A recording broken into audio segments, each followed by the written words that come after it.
Good morning. It is, what up? We're doing that for this week. What up? Thursday, July 11th. I know I praised patience yesterday and said you should be patient. And then we had a face-ripping rally. And then today we get CPI numbers, and all of a sudden within 15 minutes, the market pulls back. I said it before, I think the market wants to be at 500 on the Qs. And that's where it's pulling back to. And the Qs right now, in the pre-market, you're at 503. So, again, patience in this market. Does that mean you run out and buy stuff?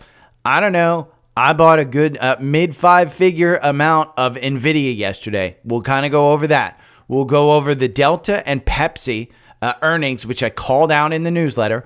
We'll go out over everything. Costco. I'm going to start out with 3 things I'm proud of today. My affirmations. The first is I nailed that damn Costco membership raise, and I nailed that exact stock price at $900. I am going to look to trim because I do think the consumer's getting weaker, and I think Costco, even though they raised the membership prices, I think I can easily trim and buy at a lower price. But that $900 sets you up at that price point now where that's the support level, wherever it shakes out to be. But that's the first thing I'm proud of. My second affirmation for the day, I nailed these Delta earnings. I nailed them. If we go back, okay, and we look, and I'll include all of this in the free newsletter. This is the weekend paid newsletter. And it was 5 things that every trader should do. And then I went over the earnings. Delta Airlines. I hate owning airlines, but I do like trading them. With that said, I'm not sure this is worth the risk. The weekly chart shows a fairly consistent top at around 52. We weren't close to 52 at the time of this trading. We were at 46. Add to it the higher expectations. I used Earnings Hub, which is the best free earnings website. I don't like Earnings Whisper. I like earningshub.com. And what do you see here? The expectation was $2.37. That's higher than the 45 cents they reported last time. They did beat on revenues. Now I said, let's look at Seeking Alpha. They have it as a strong buy. And then my recommendation. If I'm going to trade this one, I'm going to wait until they announce earnings and trade a short-term chart, like 5 to 10 minute chart for short-term trades, or the 4-hour for longer-term trades. I'm proud of this one. Okay? The next thing I'm proud of is the first stock that I went over in this newsletter. It's PepsiCo. And I said this name is a long shot for any kind of 10% movement up or down. What makes me cautious about this one are the expectations and the recent short interest. And I go over, and again, that's using Earnings Hub with some of the news. Benzinga said, hey, there's 13% short interest in this. This is good. According to what I've read, the implied move on options is between 2 and 3%. We're down 2.5%. It's right in the middle right now. And I said, I wouldn't trade this one. I didn't like it. It's bringing all of the other stuff down. So if you want to read this newsletter, there are more earnings below. The regular newsletter is free. It is free during the week. It's the weekend newsletter, like things like this paid and education one, where it's charged. I've got more earnings in there for tomorrow, because if you go to Earnings Hub, what do we have tomorrow? We have the banks. We have JP Morgan. We have Citibank. We have Wells Fargo. I go over those. So again, that's in the paid newsletter. And the bank earnings start tomorrow. And I just went over on the live stuff. We got big news, earnings over the next few weeks. Huge earnings. And I will say it again. Just because Pepsi and Delta reported this morning, it was mixed and guided lower. Delta got killed. Delta is absolutely getting killed in the market. We can look at DAL. Here is the symbol. It is down 8.45%. They had a record revenue. So again, this one got killed. I will say that they did really well in the higher consumer. We'll kind of go over this. I'll wait until I go over the earnings. But CPI data came in, and it came in line. And then what happened was it came in line. We popped up a good 1%. And you can see, if you want to go look at the 5-minute chart in pre-market, you can go and see that pop for 15 or 20 minutes. And then it came back down. So it's just a market that the Qs want to be at 500. that is turning into where it wants to be. It doesn't want to go. The market doesn't want to push the Qs way up to 510 or 520 until we get some type of positive earnings or some confirmation that the Fed is going to lower. Powell said this. I think with this CPI data coming in to cool June, he said this: we have a slower job market, we have a falling consumer, and an economy that should pick up with a reduction in rates. We have a stretched consumer. I don't see how they can't reduce in September or even July. Powell said it in his testimony. So they're gonna have to lower the lower end consumer, and that's where Delta missed, was the lower end consumer. They said there's a lot of competition there, and it's demand. Now, how hot is this market? This is crazy. Trendspider posted this yesterday. We have gone further than we did from the COVID low. So if you look at this chart, what does this tell you? This tells you that March of 2020, the COVID low, to the 2021 high, where we saw a huge pullback, okay? This current move from the low of 2023, that was October 2023, up to today, is that move that we saw from the COVID low to the crazy high. Again, that tells me that inflation may be a little bit stickier, but they have to reduce those rates. Just to let you know, I was listening this morning, the Bank of America consumer check, household spending down for the first month in the last 4 months in credit cards. Again, a consumer is stretched. Now, let's go back to the first affirmation. Look at who raised member prices, and the stock was over $900. It's time to sign up for that newsletter. Again, this is Costco. This is a core portfolio name. It's down at $895 now. Got up to $900 in pre-market. If we just turn on this pre-market stuff in Trendspider right now, and we go to a 5-minute, I will show you.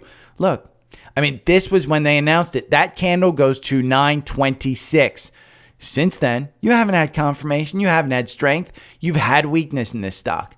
Tells me that when this one opens, you may want to look at actually trimming some, because we have that news in the market. Any reaction in the market is an overreaction. This purchase at $882, if you bought it, I said, hey, this is a $900 stock. If you bought this stock at $882, in my mind, I think you're perfectly fine. I think you're perfectly fine at $882. If your time frame is 2 to 5 years, you're perfectly fine at that. It is expensive. Understand, it is expensive. But a $5 membership raise to millions of people is close to $1 billion in additional revenue. And that's going to take care of this growth. That is going to make the valuation be even lower. So yes, you're paying 55 times price to earnings. That will come back down. Probably, it's not going to come back down in half, but it will come back down to 40. This is the best retailer out there. This and Walmart. That's why both of those are in the core portfolio. But yes, I was Nostradamus. It didn't take a genius. Again, you just want to take a look at this stuff. It's the macro, the micro, the fundamentals, everything. It was the 4-hour algorithm that got me into Costco, and it's the news from Seeking Alpha that keeps me in Costco. Now, biggest stock movers of the day: Delta, Costco, American Airlines. You can see WD-40 advanced 12%, following it up to Upbeat. I didn't even know freaking WD-40 was a freaking public company until reading this one. Despite its price smart, soared more than 5%. ALCO, which is AA. I always think it's American Airlines, but I forget that American Airlines is AAL. Biggest losers of the day: On Semi fell 3% after Morgan Stanley downgraded them. That's a semiconductor name. A little bit, maybe you want to take a look at that one. But again, biggest movers of the day. Now, let's take it some other stuff. Oh, before we go into this one, just to let you know, I may have said this, but I bought more NVIDIA. I bought more NVIDIA mid 5 figures. It was a big entry, not all at once. I staggered throughout the day. I think my average purchase price was around 134. Am I upset that I didn't get in at this 128? No. I told you I think that 140 is where we're going. I bought at this 134. I will add more if that 140 proves to be a resistance level. I will add more around that 120 price when it gets back down there. Their earnings are coming up in August. It's a long way away. This will get moved as people move out and take some profits here. I think you're setting up this nice shelf right here at about 120. These shelves up here are starting to build at about 130. Am I upset at buying at 134 instead of 130? No. If I need to, I will just add more. This is one of those names that I don't care where I add to it as long as I add to it during an upward trend. I can add to it during a downward trend too, but in a downward trend, I want to wait until it's in a positives territory. The MACD is going up, just crossed up. The RSI at 67. If you look at the weekly, yes, we are stretched. Absolutely, we are stretched. We've been stretched for quite a long time. That MACD, January of this year, it had crossed. It never really came back down until you got to April, where it dipped. And it dipped to $800 because that was pre 10-for-1 split. And then we took off. The valuation's crazy. It's just one I want to own. That's it. Now, this was interesting from FinChat on I will be on Spaces again today. Tune into my profile. Follow me on Twitter. It'll alert you when I'm live. And if you want to just listen to the recording, you can listen to it afterwards. But I'll be on live. I think it's at 2 p.m. or 3 p.m. today. I'm not sure which. But these are 6 industry leaders that just hit 52-week lows. So you may want to take a look at these. Deere, McDonald's, Paycom, Nike, Winnebago, Brown and Foreman. Again, these are industry leaders that just hit 52-week lows. He has the charts. You can go chart them if you want. But yeah. Now, I said I am, I don't know if I've made this public. Maybe I said this on just the YouTube Live. But I've had an incredible run since May 1st. An incredible run since May 1st. It's all Apple. Apple may ship more than 90 million iPhone 16s initially, Webbush says. That is an unbelievable. He has Dan Ives, who is Webbush, has a $275 price target on Apple. Now, when we go and we look at Apple, the valuation on this company makes no sense. If they do ship that amount of iPhones, 90 million iPhones in 16, if that's the amount that they ship and they sell, that will be an enormous amount. That if you can't get a hold of a 15 or a 16 and you're rushing to buy the new iPhone because Apple intelligence is that crazy good, this is going to be better for the stock. The valuation is crazy. The growth, these are the two things that are holding it back. Now, Wall Street has a buy on it. Where's the average price target? I think it's 212. It's down 8%. You're at 232. But if you go to FinViz and we just look at the timing of this and we look at those, when people came out, the most recent ones are super, super bullish, and momentum is a strong force. So let's look at June. We'll go back to June, 230. June 18th, 245, 250. Now, reiterated maximum, douchebags, they're at 195. You ain't getting 195 on this stock again. June 26th, 260. June 28th, 250, 225, 260. I would argue that 215 is super, super low. And that's probably more your support level than it is the future price target. But again, Apple, am I adding here? I will add when they pay a dividend. Other than that, I've just got too much in this space. Now, Google actually wound up backing out of the HubSpot deal. HubSpot was down somewhere near 30% yesterday. It's again, HubSpot is one, the quant has it as a hold. This was one that you were waiting for Google to actually buy it. And that was the upward trend that you were seeing. And you see the sell-off yesterday. Now, 1 year, you're down 7%. Year to date, you're down 15%. HUBS, do you want to get into this one? I personally don't think so. I think it's software is what it's categorized. Information, application software. Software's been a bit tough of a road, and it has been, a downward trend. And you can see, ironically, if you had the 4-hour algorithm, it got you out right before that news. It didn't know. It had no idea. You're up 73% if you bought this 2 years ago. So it's still, if we go to a weekly, It's still not got the full downside yet. It used the 200-day the last time here in November of 2023, but you've broken through it with this candle yesterday. Now, the low is 455. You're currently trading at 492, which brings you back above this 200-day. Doesn't mean that the candle doesn't break it. It just means that the price action is above that on the weekly. We will close out the weekly tomorrow. So this candle deserves a little bit of spot. But if we're going to get back to the 2021 highs, that's going to double. So again, if you believe in HubSpot, you can look at it. I think this was basically made on Google buying them. Now, MicroStrategy, I got a text yesterday at 4 o'clock. This is the great part about Trendspider. You can set up where you get alerts. You get text alerts. You can get email alerts. If you're a boomer and you don't want to text, you have a flip phone and you can't get a text. You can get an email. But this is why signing up for Trendspider is so good. If you want Trendspider, again, there's 3 things that I mainly sell here. There is, and I'm an affiliate of, I should say. It is Trendspider, and Trendspider is $53 a month. $53 a month. You get my 4-hour algorithm. You get 65-minute. You get the 5-minute. You get all my watch lists. You get everything that I use is what I send you. So you go over to the link tree, linktr.ee/daily stock pick, and you sign up with that top link. And then my emails, send me a screenshot of your account, and I will send you back an email where you can import everything. I include videos where you can learn a little bit about how I use Trendspider. I include everything like that. So again, that's the first one. The second one is Seeking Alpha. You see me constantly go to the quant rating. That's where you get $25 off your membership, your yearly membership. It is, again, these are the 2 tools that I use. Say you don't want to use your, anything. You want to just get hand-fed some stocks. This is the best portfolio I have found. It is 2 stock picks, one on the 1st, one on the 15th. So we got one coming up in 4 days.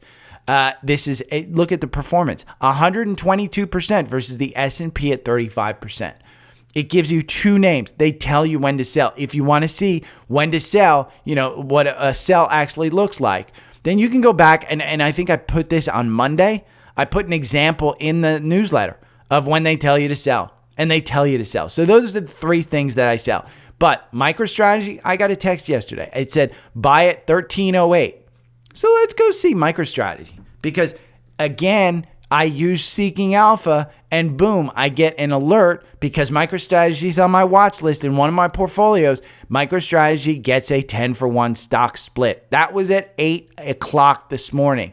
The algorithm didn't know it. 1308, let's see where you're trading right now. MicroStrategy is at 1396. It's up 6%. Boy, don't you wish you would have bought here at 1305, 1308? Again, the timing of the text and this alert, it just changes the price because the price is never actually set until you actually press the buy button. Simple as that. And you can see this 10-for-1 split. This is probably going to push this. This will trade. This is a leveraged ETF on Bitcoin. That's all MicroStrategy is. So, take a look at it. 10-for-1 split. That's pretty freaking good. Evan posted this yesterday, and I've been on Spaces with Evan. Fantastic guy. I like the way he kind of puts things. He is very much a fundamental trader that looks at just stuff. Now, Jim Cramer posted 8 stocks that will join the $1 trillion market cap soon. It is Eli Lilly, Berkshire Hathaway, Tesla, Broadcom, JP Morgan, Walmart, Visa, ExxonMobil. That's his thought. And so, one that I'm big on and that Seeking Alpha subscribers pitch, they pitched. I didn't get pitched on this one. I didn't get asked. But the 2 that may replace Tesla in the Magnificent 7 if Seeking Alpha subscribers had their way, it's AVGO, which I own, and Lilly, which actually is in the core portfolio. I don't own Lilly outright, and it's a regret that I have. Lilly is just this one that has gotten away. When I was pounding the table at 735, I thought to myself, God, I really should. But I chose NVIDIA. But I chose more Google. But I chose more Amazon. I chose more tech. I am much more a tech investor than I am a healthcare investor. So that's where it's hard for me. You want to know another one that kind of soared on some news? SoundHound. You guys ask me about SoundHound all the time. In fact, there might be a question about SoundHound in the social request. This one is up at 554. It's up 9.2%. Do you want to trade this one? I would argue no. I would argue this one is one. If you want to have some fun and play on a roulette wheel, that's what you do. But SoundHound went up as well. And mind you, this by the way, the Jim Cramer stuff, mind you, Cramer said he'd rather own Ford than Tesla. Maybe it was GM back on May 6th. And today he reversed himself, saying Tesla will hit a $1 trillion market cap without any explanation of how he hated Tesla. And the only reason he likes Ford is because he has Jim Farley's freaking phone number. That's it. That's it. Now, VST, this is a power company. I saw the CEO, Vistra Corporation. I like this one. Now, this chart is interesting. It is capitulating here. It is just setting up a nice shelf with the MACD resetting itself. 87.58 was the buy. Now, if we go and we look at VST in Seeking Alpha, this is how you use the tools. I should say this is how I use the tools. As we go and look at Vistra, it's up 0.42. Let's see. The quant says a hold. Why? It's because of the valuation. And if you go and look at the valuation, it is not making money. It is number 2 out of 5 in utility sector. If we would say that maybe the quant isn't great. Well, the Wall Street price target, 108. That's a 17% upside. And is it crazy? No. Look, the stock has traded along the price target for a very long time. They just upped their price target and it hit that back at the end of May. So if you go and look at the summary here, we'll just look at the summary. 52-week range, it goes to 107.24. You're at $92. So in my mind, again, the valuation's a little crazy, but we go to look at the revisions. 3 up, none down. 2 up, 2 down on revenues. Now, Vistra, let's see, their earnings are coming up here August 6th. Dude, this is a Texas energy company. If they don't blow it away with this heat wave with revenues, I don't know what is. Again, that's a crazy one. Let's talk about Broadcom. Broadcom got a price target raise, $2,400. That's pre 10-for-1 split. It's trading at $17.44 right now, $17.61 in pre-market. This is one that I own. I was pounding the table and I was adding to this one. I have mid-5 figures in this one, and I own this one at about $1,300. I think $1,350, $1,360 maybe the price. But this is one where a 10-for-1 stock split is coming up, and that is coming up on July 15th. AVGO, to me, is just a buy. This, again, is a stock that Stephanie Link loves. She says, hey, it's not overvalued. The valuation here has it as an F. She thinks the growth takes care of the valuation. That's what Stephanie, and she's a value investor. When you take a look at the growth, they're growing 21% revenue year over year. Wall Street says it's a strong buy. The average price target, 1882. That is 8% upside from where you are today. So again, take your pick. Now, earnings. Let's talk about earnings. Delta came in with just a meet and a lower guidance for the next quarter, and a meets for the long-term guidance. Again, they just the lower end of their guidance was for the next quarter. They are down right now 9.13%. Again, when I say that if a company doesn't knock it out of the park with their earnings, they're going to get hurt. Delta is getting killed there at 42. Let's take a look at this chart. Because do we want to trade this at 42? I would argue. Ed Bastian was on CNBC this morning. I like that guy. He lives here in Atlanta. I know people that know him. Really, really a very thoughtful CEO. Your MACD super low. Your RSI is probably going to come down from that 41, and you're at 42. You're way down here. I don't see where this stock actually starts to trade other than you can see this one right here, this high. Let's just put this one, which provided pretty good resistance level at 42.26. That might be your support level because you're trading at 43.09. So I would say if you want to trade this one, maybe trade it there. It doesn't make sense. Again, they hit it. It was the lower end of the market. It was revenue per seat mile. The premium seat income was up 10%. The CEO said it was overcapacity of those low-end seats in the industry that killed it. Now, again, my newsletter pointed all of this stuff out that I didn't think it was worth the risk trading. At this point, this may be a good buy because, again, that $52 provides you a pretty good upward mobility there. If we just take a look at this, and you can see this, that 52 is your top. You've hit it once in 2021. You hit it again in July 2023. You just hit it again in May of this year. That's the resistance level. I don't think airlines are investable. I think they're crap. I think you just trade them. So Delta, you can read all about that one. Pepsi falls after cautious outlook. Peers Coca-Cola and Keurig are down. Pepsi is down 2.81%. I own both Coke and Pepsi. If we just look at Pepsi, Pepsi has been a dying duck. There is nothing that makes me lose an erection faster than a dying duck stock like this. That is a horrible, horrible chart. And Pepsi should be absolutely ashamed of themselves. They're opening up below this 160 support level. I will be looking to trim this one at a very, very big way. I don't trust what they just said. That's it. Am I crazy for cutting it loose at this point? Maybe. But I have such gains in this because they are such long term. I am going to take that money and I'm going to throw it into something that's working. I'm not going to worry about, oh my God, could this come back up to 170? I'm not going to worry about it. The earnings came in. The catalyst is out there. Am I buying this one at this price? No. I want to know that the management will turn this around. Earnings per share. We can go over to Earnings Hub. Let's see. Where's Earnings Hub? Here's Earnings Hub. Let's look at the actuals. Okay, the actuals.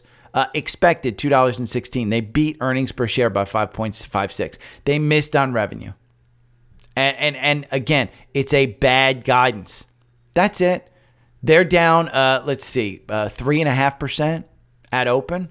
That's not a name that you want to hang on to. Not at all. At least not me. Let's look at some social requests. This is from email. If you didn't know, Spotify actually has a comment and I can reply back. I can't ask you a question, but you can absolutely comment on Spotify. I have to look to see how it's working, but it's there. This is from Jacob from Facebook. I'm sorry, it's a message from Facebook. Thoughts on Cisco seems to be losing value over the past month or so, but I'm wondering if this will start to rise as we get closer to the next earnings. Seems to dip after a ex-dividend date, then rise on earnings. How does Cisco stack up compared to ANET? Are they in the same industry? I own both. I also own VRT. Apple is amazing lately. Yeah, I said my dogs are living their best life. Let's look at Cisco. And yes, I think it's the same thing as ANET. ANET's just a smaller company that's growing faster. And so that one's getting a higher valuation. Cisco, this is upper left to bottom right in this. Now you've got this gap here on earnings. It tried to fill it. It didn't. So you still have some of this gap up to 53 that's open. This is just one stock that doesn't want to get out of its own way. And what I'll do is I'll take this is, yearly. Okay, we're going to go back yearly because I'm not going to do yearly. Let's go quarterly. Quarterly should bring us back to 2000 with the dot bomb because that's what I want to show. If you go back here to 2000, this was a stock in 2000 that had $82 in it. Q1 2000, this was an $82 stock. This is what I talk about when you get too big. Okay, Cisco right now. I think you said VRT you have, but let's go and look at Cisco. Okay, Cisco right here. I think it's a hold in the quant. Yeah, it's a hold in the quant. The valuation is perfectly fine. It's the growth that's the problem and the momentum. This is upper left to bottom right, and you're at the bottom of your 52-week range. So in my mind, I think this is a tradable stock. I don't think you want to actually own this. And I would argue the algorithm, the 4-hour algorithm, it makes you 4.8% versus 10.7% if you bought and held over the last 2 years. So I would argue that even the 4-hour algorithm doesn't work. You can try the 65-minute, you can try the 5-minute. I would find something that actually works when you trade this. And because I don't want to spend 28 positions for 4.8%. There are better stocks out there. Now, ANET, on the other hand, this is one that's on the watch list. So if you're in Trendspider, you can scan against it. You can find entries. I said this before. This was the trading range that was in. When it got here, it just broke out. 302.47. You're seeing the MACD cross down. You're seeing the RSI at 62. You're seeing that little button hook. Now, in my mind, I think you're probably coming back down here to 340 before you go to 400. But this is a good quality stock with good, good growth. And that's where you're seeing the difference. The valuation is a little bit bad, but this market will pay you for growth over valuation. Again, it doesn't want Cisco, who's perfectly valued. It wants the growth. And this is 22% year over year revenue growth. If we go and look at Cisco, they are growing at 0.85 revenue year over year. Now, it's two different companies, two different market caps. There's a whole different lot of things. But the market is paying you for growth over value. And that's what you want to do. Let's see. Jack, CLS, Diamond Hands. CLS has been this is Celestica. This is an AI, but this is just an amazing, amazing stock, Diamond Hands. It's at 61. The algorithm makes you 403% over 24 months, 22 positions. Unlike Cisco, where you're throwing in 28 positions to make 4%, you're doing 22 positions to make 403%. You're in this one at 57. It's at 61. Does it have more room to go? We can go and look. Look at how steep that is. Just since July of 2023. You haven't lost confirmation on this very much at all here on the weekly. You have confirmation completely on that one. Now, if we go over here and we go to CLS and we look at, it's a strong buy in the quant. Now, the valuation, C+. It's not great. The only reason is the price to book. Who cares? Who cares? You look at the growth and it's growing really well. You look at the profitability and it's got only a 10% margin. That's the only thing that's coming down on this one. But the momentum is A. The revisions, A. And we can go back and we can look. Let's look at the strong buy. When did it get a strong buy in the quant? It's been a strong buy, at least for the last year. At $14, the quant was recommending this. So, we can go and look at Wall Street. Wall Street, how many analysts? There's only 9 analysts cover this. Now, they have a $50 to $5 price target, which is 10% down. Maybe you want to look at, again, Jack is looking at Diamond Hands. I don't think until this stock actually turns over, I don't think you get rid of it. I think once it loses its confirmation, that's when you start to get rid of it. But right now, it's still got confirmation. That MACD is low enough. You can see it popped up here to 61. I mean, that's where you're trading at right now. But again, if it's got the confirmation, it's got the move, I think you're fine. Hi, Gary. I'm currently holding Micron, MU, but lately it showed significant pullback and doesn't seem to go up anymore. Moreover, the analysts suggest to buy. What is your opinion? By the way, love the podcast from Diego. I like Micron. Now, I will caveat this. I don't own Micron. I don't plan to buy Micron. But when you look at the algorithm, it's in our scans today. It's got to buy here at 135. You've got a gap. Are we seeing a turnaround? You're seeing the MACD is down here. It's down below the oscillator. The RSI is at 49. It's in no man's land. I said before that 97 was going to be resistance. It popped right through there with those earnings two times ago. Now with this earnings, it wasn't as good as expected. This is where it comes into play. This is where you go over to Seeking Alpha and you say, okay, what does the quant say? What's the valuation? What's everything? The quant says hold. Okay. Yes, Wall Street has a strong buy. Why is the quant a hold? Well, it's because they're not making money.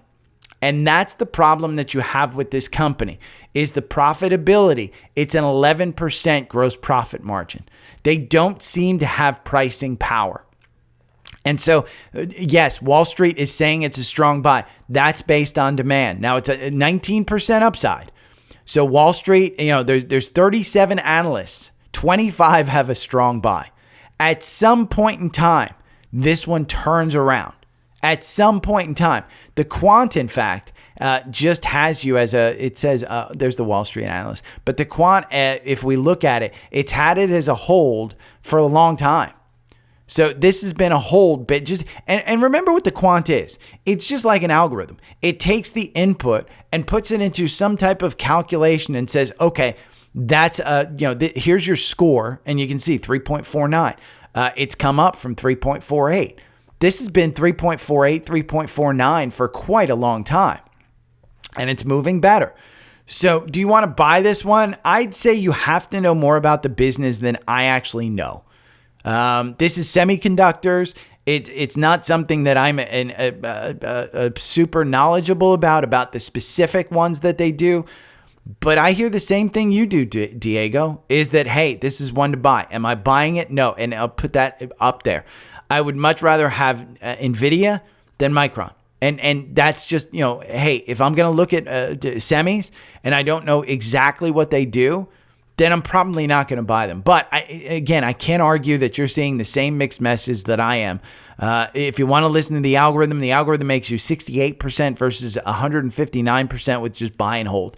So at least the algorithm protects you. It makes half of what you make with buy and hold, but at least you've got some type of protection there if you listen to the algorithm. So that's my best advice, Diego. Jeremy, Gary, love the show. Congrats on success. Are you bullish on Taiwan Semi going into earnings? And if you could speak to a few downgrades on SMCI. Okay, so Taiwan Semi, they announced early that they saw record revenues. I mean, I posted it yesterday and what they saw.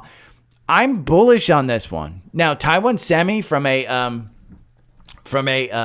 quant standpoint, it's a hold. Taiwan Semi's a hold. From a Wall Street perspective, it's a strong buy. You still have 1%, 192. I think that they will probably get some upgrades here. I think they're going to announce forward earnings that they're going to raise prices. And I think that's exactly, sees price target raised at Bernstein ahead of Q2 earnings. This is today at 826. Let's see what Bernstein thinks the price is. Let's see.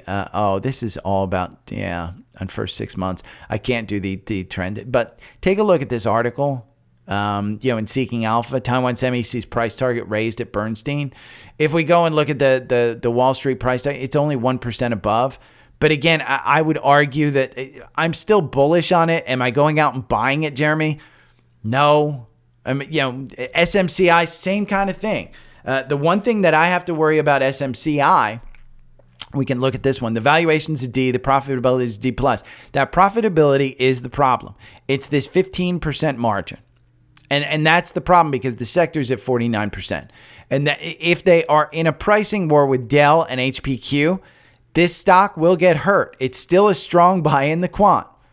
But that's the issue that you're seeing is that this is a quant that rates it on 5. This is a 4.98. It's ranked number 1 in information technology. When you go and you look at Wall Street, the Wall Street price target is 1,032.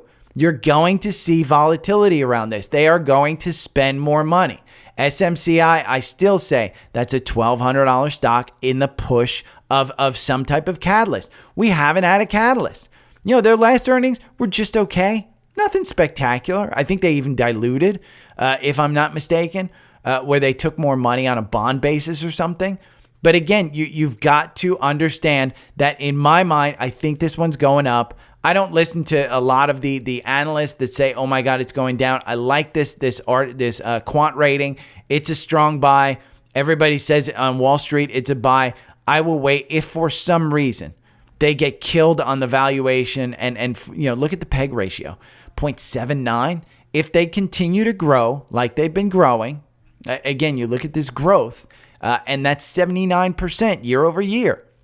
If they continue to grow the way they've been growing, I think that the stock will reward you. If, again, they have some type of competition, I don't know. Charles, this is another email. I started buying TQQQ in June per your recommendation. Dude, fortune favors the brave. That's a great one. In my retirement account, as of today, I'm up 13.5%, which I wish I would have bought more. You said we may want to get out by July 15th. Should I sell this Friday or wait till next week? So I always say, the biggest test is your lack of sleep. Now, do you want to get out on Friday? You're up 13%. Okay. You're up even more. TQQQ is down a little bit today. Here's the way I look at it. the June 6th, the algorithm got you in at 67. Okay. Let's see. If you had bought then, you're up 26%. Your average win in the algorithm is 19.4%. I would say anything between 26 and 19 from that point is pretty freaking good. And so for me, and again, Charles, this is me, I would lose sleep if I went into a weekend and I had a triple leverage ETF that's based on the NASDAQ with bank earnings and all of these earnings coming up. I would probably take the profits. It's in an IRA.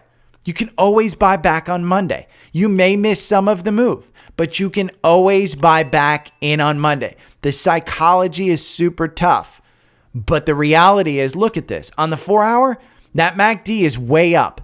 The last time it was up this high, it was at 3.4. This is at 3.0. Above the oscillator, everything's moving forward. That RSI is at 81. Do I think it's going up further? I mean, right now you've got all the confirmation in the world, but a triple levered ETF that you're up 13% on, and you're heading into a weekend when anything could happen. Biden could stumble and instead of ordering ice cream on a button, dude could launch a nuclear weapon against Russia. You don't know. Russia could, China could invade Taiwan. The Middle East, they may use a nuclear bomb on Gaza to say, hey, it's, Hamas was terrorizing us with some sticks. I don't know what's going to happen. Who knows?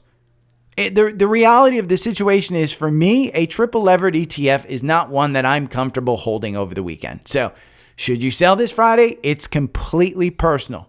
I will never tell you when to buy and never tell you when to sell. I will just give you some guidance. And I'm glad you took my advice on that one. AJ Goyal from Facebook wants to know about Snow and Visa. So Snowflake, I've said it before and I'll say it again. This is a stock that you trade on this weekly range. Okay. Did I take it out? Snowflake. Let's see. That's a 4-hour. Okay. The weekly one right here. I didn't take it out. That's a weekly range right there. And yes, you've dipped down below that. I am holding, I think my average purchase price is like 160, 150, somewhere in that neighborhood. It's not a big position for me. Stock's trading at 140 right now. I'm not adding more. I'm not dollar costing average just in case we go lower. But the MACD, to me, super low. It's about to cross up. You might get a bullish trend out here. Your RSI at 14. At times, this one pumps to 200. You have your earnings coming up on August 19th. Software has just been beaten down. It's not a good sector. This is the range that I like to trade Snow. I've said it before. There is nothing more to tell you. What do I think about Snow? I think it's a good software platform. I think it's incredibly expensive. When it pops to 200, I'll sell it again. If it goes to 250, oh well, I missed out. But when it pops anywhere close to 200, I'm taking my profits and I'm selling out. I am not trimming. The last time I sold out and I purchased again. I think I sold out. I may have trimmed. I'm sorry if I'm not leading you in the right direction, but you shouldn't follow me anyway. But in my mind, that's my plan. What your plan is, I don't know. I like the stock. I think it's super expensive. Visa, this is one that, this is Visa in the 4-hour. Visa is beaten down. Do I want to buy it right now? No. I would argue that 200-day moving negative and the 50-day moving negative, the 9-day, all of this moving negative, I'd rather wait. Heading into earnings, again, the consumer's probably weak. I'm not sure I necessarily like this one. We can go and we can look at some of, what does the quant say about Visa? It says to hold, and it's the valuation. The valuation's quite extended. This one had quite a run. We can go back to Trendspider and you can look at a weekly. It doesn't look that weak on a weekly.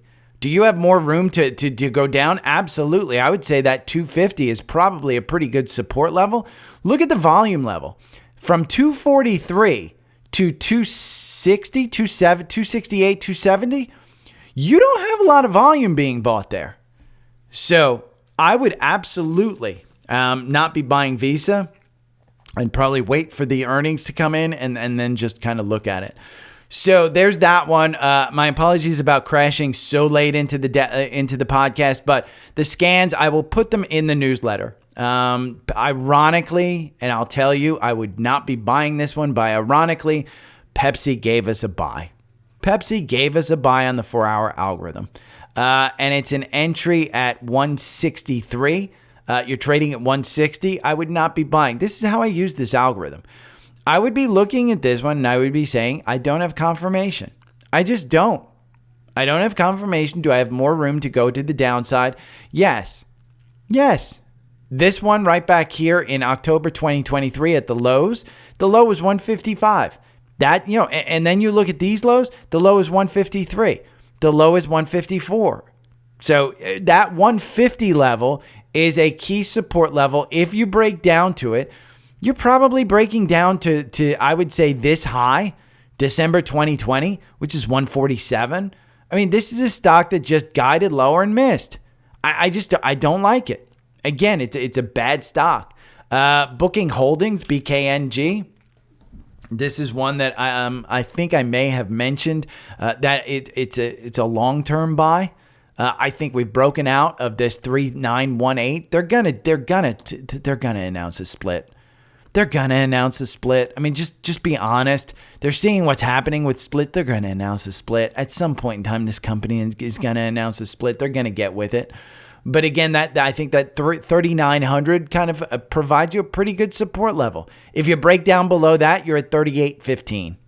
So I think that provides you pretty good support. But again, 4,000, it looks like this MACD is just kind of trading sideways, and that's why it's giving you an entry point with the moving averages and stuff. Crypto, we talked about MSTR. This one is this is a leveraged ETF on Bitcoin. That's all this is. MSTR, the buy-in was 13.05. You're at 14.08. I think you should buy it. Maybe. I mean, Bitcoin's in one of those moments where this one may start to. This one's traded sideways since March. Just since March. I mean, it's traded completely sideways since March. So is it getting a leg back up? Maybe. I mean, the RSI has reset itself down to 55. The MACD is still stretched, but it's not crazy. You can see right here. This is what pushed the price up. That crazy volume. And we haven't seen it return to that volume. So you're going to have to see it return to that volume in order to support that price. But it does seem like it's putting in a good shelf level. One sector that crossed up is XLV. This is the healthcare. And it's interesting because I do want to get into Eli Lilly. This one is incredibly held up by, I think it's United Healthcare, XLV. Let's put in XLV because I want to look at the holdings of XLV. It's Eli Lilly and it's United Health. So if you want access, exposure to Eli Lilly, XLV is your thing. 145, you're trading at 147. So I would just be concerned, again, with Trump leading in the polls. I don't think that healthcare does very well under the Republicans. I think it does better under the Democrats. You can do what you want with that one. But again, this one hasn't seen an explosive move. Even if we look at the weekly on healthcare, you're still high. So I'd be a little bit cautious about this one. Eli Lilly, I think you're fine on Eli Lilly no matter what you do. Because I think, you get a stub toe. Hey, Ozempic. You tell the doctor, listen, my finger can't move up and down like it used to. Oh, that's Ozempic. My eyelid is twitching. Oh, that's Ozempic. So I don't think you have any problem in getting into Eli Lilly at any point in time. Honest to God, any pullback that you see in Eli Lilly, just buy the shit out of it. That's just, again, their revenues are that good with this drug. You do have to worry about some of the bad news on the drug. You do have to worry about Hims coming out with the compound stuff. But they've got their own regulatory issues and doctor issues with that kind of stuff. So if you have any questions, hit me up. Again, everything's at the link tree. My 4-hour algorithm's available, 20% off the Seeking Alpha Premium and Alpha Picks. They're coming out with a new Alpha Pick soon. So, okay, take care. See you, bye. The trading bell, my heart starts to pound. Daily stock pick trading podcast in my ears, guiding me through my hopes and fears. Tune in daily, don't miss a single show. Sign up for the newsletter.